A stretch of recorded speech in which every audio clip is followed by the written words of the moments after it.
grazie per la più grande, straordinaria stagione di sempre che ci avete regalato, ed è la verità, perché hanno vinto la Coppa Italia, sono andati avanti in Coppa Europa come non mai, sono arrivati alla semifinale di campionato perdendo con Milano, che è la grande favorita. È una società che si è ben gestita, che ha obiettivi pluriennali, che fa davvero una promozione anche delle nostre tradizioni, della nostra cultura, della nostra regione fuori, che non si limita semplicemente a una sponsorizzazione sulla maglia, ma fa degli interventi specifici, anche molto articolati, molto interessanti. L'ultimo è quello che hanno fatto adesso, un concorso che stanno facendo a livello nazionale, che è pubblicizzato in tutti gli aeroporti.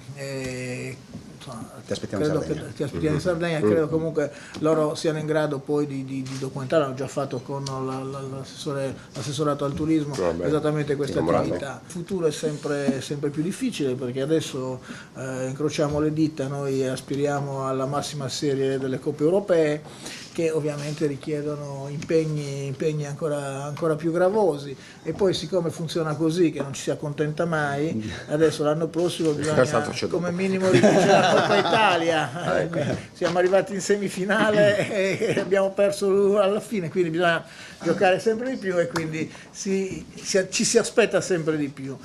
Congratulazioni, mi pare che soprattutto, sempre facendo il Presidente della Regione, noi abbiamo un enorme bisogno di dare un'idea di una Sardegna efficiente, di una Sardegna che sa fare le cose, che le sa fare a questo livello di qualità altissimo,